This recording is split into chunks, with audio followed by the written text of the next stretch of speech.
Alors, c'est avec un grand plaisir qu'on fait de nouveau une émission Les personnes derrière Yahtzee. Bienvenue.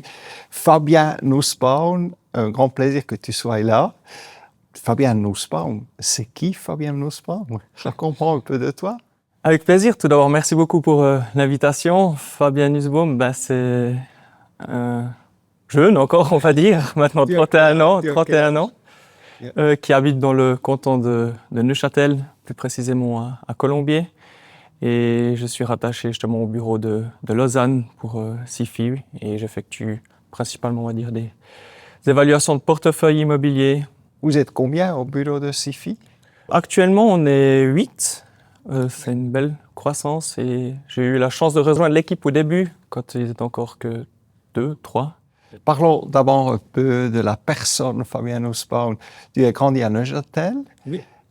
Tu fais des sports ou tu as d'autres trucs que tu aimes faire à part les évaluations, le travail du SIFI qui est tellement intéressant, c'est clair. Mais à part ça, qu'est-ce que tu fais si tu as du temps libre, si on a du temps libre au SIFI? Oui, c'est vrai. Non, j'essaie de trouver, on va dire, un équilibre. J'ai pendant longtemps nagé. Je faisais de la compétition pendant près de 10 ans, à peu près. Maintenant, je continue à faire du sport, mais plus pour se maintenir en forme, on va dire. Et sinon, j'aime bien découvrir aussi les restaurants, un peu des nouvelles adresses.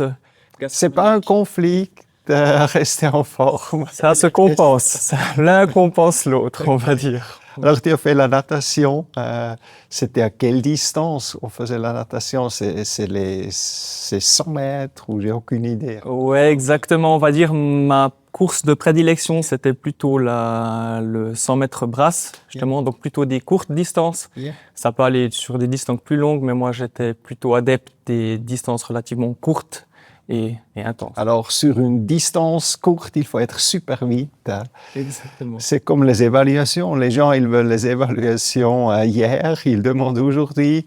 Raconte-moi un peu sur le travail que tu fais. Vous appliquez quelle méthode quand tu fais une évaluation d'un parc immobilier? Raconte-nous un peu de ton travail. Ouais, volontiers. Alors moi, j'effectue principalement des évaluations de portefeuille, on va dire de manière récurrente. Donc c'est plutôt des immeubles de rapport. Occasionnellement, je fais aussi des biens de consommation, un petit peu appartement, villa, appartement PPE et villa. Mais ça reste quand même la plus petite partie. Et puis pour les immeubles de rapport, justement, on applique la méthodologie DCF, Discounting Cash Flow, où le principe justement est en fait d'estimer un immeuble comme si c'était un business en actualisant en fait les différents flux de trésorerie de cet immeuble, actualisé par un taux, et c'est ça qui donne la valeur de marché de l'immeuble. C'est des immeubles surtout à Romandie, j'imagine? Oui, principalement, mais on a aussi des clients qui ont quelques immeubles en dehors de la Suisse romande, et c'est aussi agréable de collaborer avec nos collègues de Zurich dans ces cas-là.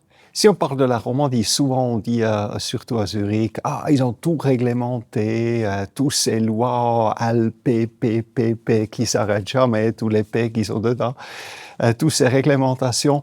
Tu vois comment cet aspect-là de contrôler les loyers, appeler les rénovations, ça m'intéresse personnellement par le travail, parce que c'est un aspect politique, parce que vous faites les évaluations aussi à Lausanne, dans le canton de Vaud. Quelle est ton opinion au niveau des évaluations, peut-être aussi au niveau personnel?